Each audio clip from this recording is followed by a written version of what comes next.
காசாவில் நடந்து கொண்டிருக்கும் படுகொலை என்பது பார்க்கவே சகிக்க முடியலைங்க. எப்படி அந்த மனிதாபிமானத்தோட அவங்க போய் மேல அந்த குண்டு போடுறாங்க, அந்த குழந்தைகள் சாகிறதை எல்லாம் பார்க்கும்போது இந்த காசாவின் மீது தாக்குதல் நடந்தவன் எப்படி நிம்மதியா படுத்து தூங்குவான்? அவனுக்கு மனிதாபிமானமே இல்லையா?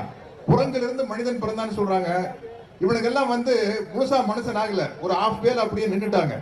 அதனால்தான் அந்த புத்தி இருக்குது. இதை உலக நாடுகள் தடுத்து நிறுத்த வேண்டும், ஐநா சபை முடிவெடுக்க வேண்டும். ஒவ்வொரு முறையும் ஒரு இனத்தின் விடுதலைக்காக போராடும் போது இது மாதிரி தான் இனப்படுகொலை நடக்கிறது. இப்படித்தான் இலங்கையிலே தமிழீழம் மலர வேண்டும் என்பதற்காக பாடுபட்ட நம்ம தமிழீழ சகோதரர்கள் கொடூரமாக கொல்லப்பட்டார்கள். போராளிகள் மட்டுமல்ல, அப்பாவி மக்களும் கொல்லப்பட்டார்கள்.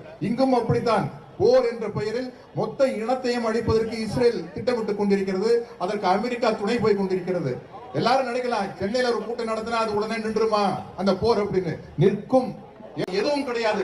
மனிதநேயம் ஒன்றுதான் இருக்கிறது என்பதை நான் கூறிக்கொள்ள விரும்புகிறேன்.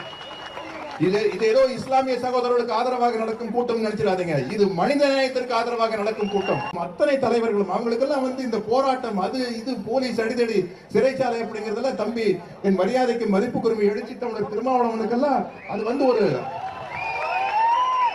அவங்க எல்லாம் தான் ரியல் ஹீரோ. அவங்க எல்லாம் தான் உண்மையான ஹீரோ. இந்த மேடையில் உட்கார்ந்து இருக்கிறவங்க தான் ரியல் ஹீரோஸ். நாங்கெல்லாம் நிழல் ஹீரோஸ். அதை புரிஞ்சுக்கணும்.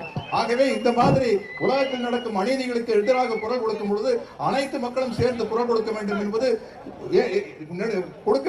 என்னுடைய வேண்டுகோள். இதில் மதம் கிடையாது, ஜாதி கிடையாது, கடவுள் கிடையாது, நாடு கிடையாது, எதுவும் கிடையாது.